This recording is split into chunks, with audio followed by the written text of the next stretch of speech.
So who am I speaking with? Hi, I'm Thornton May. I'm the Dean and Executive Director of the IT Leadership Academy at Florida State College at Jacksonville.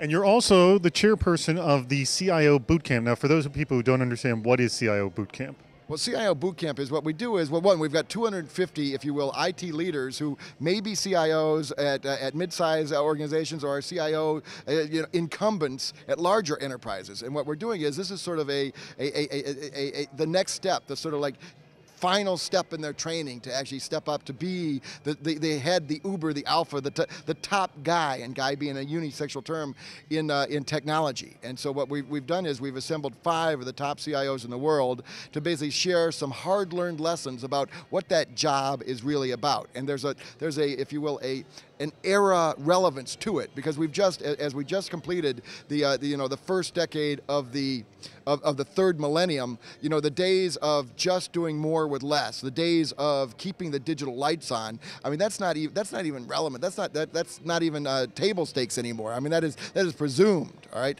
So but now the big term you talk about is called jumping the curve, right? Because what we are now doing is people know, like, they presume that you're going to be running, like, basically your infrastructure with Six Sigma, like if you will, reliability and availability. What you're now trying to do is create competitive differentiation. You are actually trying to create separation in your competitive set, so you can actually charge more or deliver, or be closer to delivering mission in the public sector.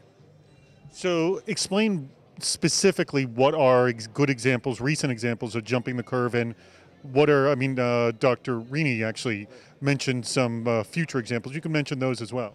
Well, no, I mean the classic case of someone jumping the curve would be Apple.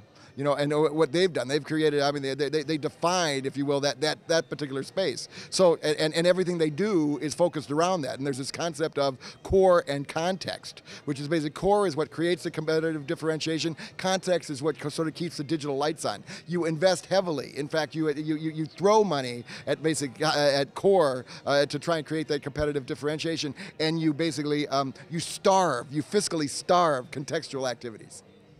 Hold it. So how do you keep the lights on if you're physically starving, or excuse me, financially starving and physically starving a context? Yes. Well, no, the wonderful thing is, because like you can actually, with the wonderful technology sets we have today, with virtualization, digitalization in the cloud, you can actually drive your costs, like way, way, way down.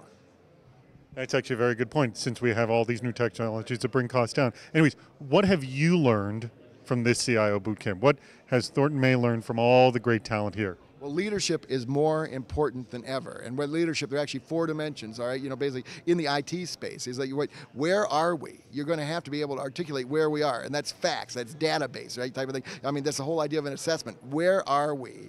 Where do we want to go? And you, as an IT leader, have to surface an interesting, a fascinating, and a compelling, if you will, like menu of strategic options. All right, so then you do that, then you choose where we want to go, and then you come up with this idea of like what the tactical, how do you get there?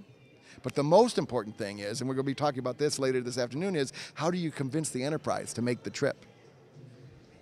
Excellent point. Hey, Thornton, thanks so much for your time. Thanks so much. Thanks for being here.